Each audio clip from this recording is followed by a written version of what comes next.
તો અરવલ્લી જિલ્લામાં પણ ચોમાસું જામ્યું છે। સારા વરસાદના કારણે ભિલોડાનો સુનસર ધોધ સિઝનમાં પ્રથમ વખત સક્રિય થયો છે। ધરતી માતા મંદિર પાસે આવેલો આ ધોધ જીવંત બન્યો છે। ઉપરવાસમાં વરસાદ બાદ ધોધનો ભવ્ય નજારો જોવા મળ્યો છે અને ધોધના આહલાદક આ દ્રશ્યો સામે આવ્યા છે। સહેલાણીઓ પણ મોટી સંખ્યામાં અહીં ઉમટી રહ્યા છે।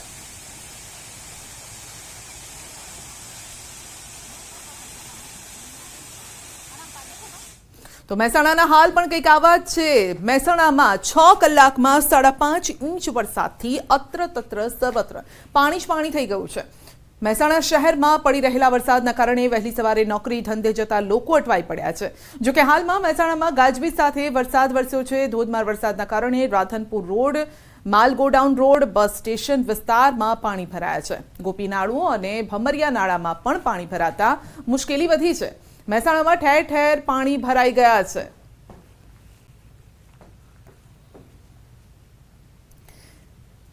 તો મહેસાણાના વિસનગરમાં પણ ધોધમાર વરસાદ વરસ્યો છે। વિસનગરમાં 2 કલાકમાં 4.5 ઇંચ વરસાદ, જેના કારણે અનેક જગ્યાએ ભરાયા છે પાણી। સોસાયટી, શાળા, રસ્તા પર પાણી ફરી વળ્યા છે। વિસનગરની અનેક સોસાયટીમાં પાણી ભરાયા છે। તો રાલીસણા પ્રાથમિક શાળામાં પાણી ફરી વળ્યા છે। રાલીસણા પ્રાથમિક શાળાના દ્રશ્યો પણ અમે આપને બતાવીશું। આ સાથે સોસાયટીના દ્રશ્યો પણ જોઈ શકો છો કે સર્વત્ર પાણીનું જ રાજ જોવા મળી રહ્યું છે। વાહનોના પૈડા અડધા ડૂબી જાય તેટલા પાણી ભરાયેલા છે। આ શહેરી વિસ્તારના દ્રશ્યો છે। આ સાથે જ અંડરબ્રિજમાં પણ પાણી ફરી વળ્યા છે। મહેસાણામાં ધોધમાર વરસાદ છે અને મહેસાણામાં 4 કલાકમાં 2.5 ઇંચ વરસાદ વરસ્યો છે। એનાથી પણ વધુ વરસાદ છે। તો વરસાદ વરસતા નીચાણવાળા વિસ્તારો જળમગ્ન થયા છે। મહેસાણા શહેરના મોઢેરા રોડ, હીરાનગર રોડ, બસ સ્પોટ સાથે નાળા પણ પાણીની અંદર સમાઈ ગયા છે। અનેક વાહનો રસ્તામાં અટવાઈ ગયા છે અને જે વાહનો આ પાણીમાંથી પસાર થઈ રહ્યા છે તે વાહનો પણ રસ્તામાં બંધ પડી રહ્યા છે। તો જેના કારણે લોકોને હાલાકી ભોગવવાનો વારો આવ્યો છે। તો મહેસાણામાં મેઘરાજા મહેરબાન છે, પરંતુ કેટલાક લોકો માટે આ કહેર સમાન પણ છે। મહેસાણામાં વરસાદ વરસતા અનેક વિસ્તારોમાં જળબંબાકારની સ્થિતિ છે। રસ્તા પર વરસાદી પાણી ભરાયેલા છે। માનવ આશ્રમ, વિસનગર રોડ વિસ્તારમાં અત્યારે પાણીનું જ રાજ જોવા મળી રહ્યું છે। તો જ્યારે વરસાદ નહોતો વરસતો ત્યારે ટીપું પણ નહોતું આવતું, પરંતુ જેવા વરસ્યા છે સર્વત્ર પાણી પાણી કરી દીધું છે। તો મહેસાણા રામોસણા વિસ્તારની સોસાયટીના મુખ્ય માર્ગ ઉપર પાણી ફરી વળ્યા। વરસાદી પાણીના નિકાલની કોઈ જ વ્યવસ્થા નથી અને જેના કારણે થોડા જ વરસાદમાં આ વિસ્તારો જળમગ્ન થઈ જાય છે। જળબંબાકારની સ્થિતિ વચ્ચે 5 જેટલી સોસાયટીના લોકોને હાલાકી ભોગવવી પડી રહી છે।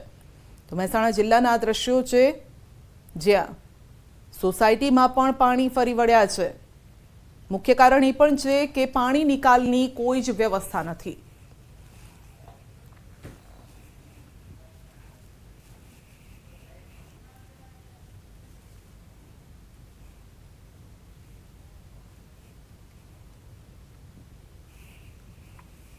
અને सीधा ज हमें आपने लई जईशुं हवामान विभागनी प्रेस कॉन्फ्रेंस में। गुजरात स्टेट के सारे डिस्ट्रिक्ट कवर है, जिसमें लाइट टू मॉडरेट रेन का पूर्वानुमान है। और वार्निंग की बात करेंगे तो आज के लिए गुजरात रीजन पे एक साइक्लोनिक नॉर्थ ईस्ट अरेबियन सी और सौराष्ट्र कच्छ के आसपास एक साइक्लोनिक सर्कुलेशन बना हुआ है। और इसके साथ ही 20 डिग्री नॉर्थ लेटीट्यूड पे एक सियर जोन पैटर्न बना है और साउथ गुजरात में ऑफशोर ट्रफ परसिस्ट कर रहा है, जिसके लिए आज के लिए गुजरात रीजन के सारे डिस्ट्रिक्ट कवर है, जिसमें very heavy to heavy rainfall की वार्निंग है और साथ में ऑरेंज अलर्ट जारी है। और डे 2 की बात करेंगे तो डे 2 के लिए जहां पर हैवी रेनफॉल की वार्निंग है वो डिस्ट्रिक्ट है बनासकांठा, पाटन, साबरकांठा, वलसाड़, तापी और दमन और दादरा नगर हवेली, और साथ में येलो अलर्ट जारी है। और डे 3 और डे 4 और डे 5 की बात करेंगे तो नवसारी, वलसाड़, तापी, दमन और दादरा नगर हवेली के लिए हैवी रेनफॉल की वार्निंग है और साथ में येलो अलर्ट जारी है। और सौराष्ट्र रीजन की बात करेंगे तो आज के लिए सौराष्ट्र और कच्छ रीजन के सारे डिस्ट्रिक्ट कवर है, जिसमें heavy to very heavy rainfall की वार्निंग और साथ में ऑरेंज अलर्ट जारी है। और डे 2 की बात करेंगे तो डे 2 के लिए जामनगर, पोरबंदर, द्वारका और कच्छ के लिए वेरी हैवी रेनफॉल की वार्निंग है। और जूनागढ़, मोरबी और गिर सोमनाथ के लिए हैवी रेनफॉल की वार्निंग है। आज और कल के लिए गुजरात स्टेट के सारे डिस्ट्रिक्ट कवर है, जिसमें थंडर स्टॉर्म की वार्निंग है। और फिशरमैन वार्निंग की बात करेंगे तो आने वाले 5 दिनों के लिए फिशरमैन की वार्निंग है एंटायर गुजरात कोस्ट के लिए। और डे 1 और डे 2 आज और कल की बात करेंगे तो जो विंड की स्पीड होगी वो 35 से 45 kmph और साथ में जो गस्टी विंड होगी वो 55 kmph। और डे 3 से डे 4 के लिए जो विंड की स्पीड होगी वो 45 से 55 और साथ में जो गस्टी विंड होगी वो 65 kmph के आसपास रहने का पूर्वानुमान है।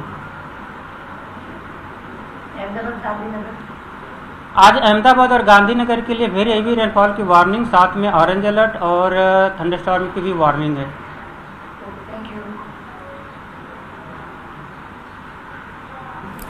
તો હજુ પણ ભારે વરસાદની આગાહી કરવામાં આવેલી છે। સૌરાષ્ટ્ર કચ્છ પર સિસ્ટમ સક્રિય છે, જેની અસર જોવા મળી રહી છે ઉત્તર ગુજરાત અને મધ્ય ગુજરાત પર।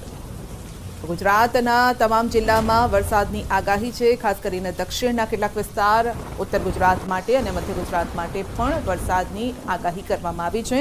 આજે સવારથી જ મેઘો બરાબરનો મંડાયો છે। ઉત્તર ગુજરાતમાં જ્યાં છાંટોય નહોતો પડતો ત્યાં અત્યારે રેલમછેલ થઈ ગઈ છે।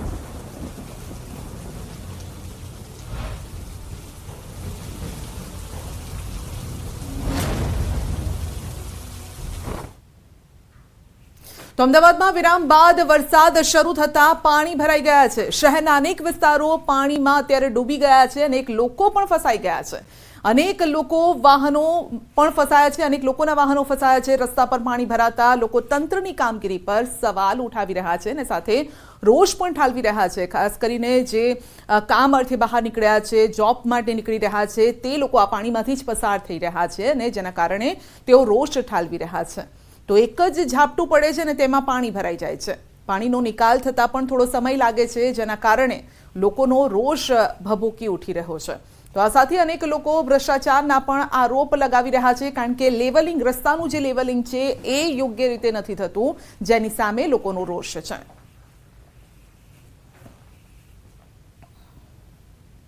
તો અમદાવાદના વેજલપુરમાં વરસાદ બાદ ચારેકોર પાણી જ પાણી ભરાઈ ગયા છે। રસ્તાઓ પાણીમાં ગરકાવ છે, રાહદારી અને વાહન ચાલકો મુશ્કેલીમાં છે। તો શાળાએથી ઘરે પરત આવતા વિદ્યાર્થીઓને પણ ભારે હાલાકી પડી। વેજલપુરમાં નીચાણવાળી સોસાયટીમાં પાણી ભરાયા, ગટરના પાણી બેક મારતા સમસ્યા વિકટ બની છે। તો એમસીએ ઠેર ઠેર બેરિકેડ્સ લગાવ્યા છે, સાવધાન રહેવાના સૂચન અને બોર્ડ પણ લગાવ્યા છે।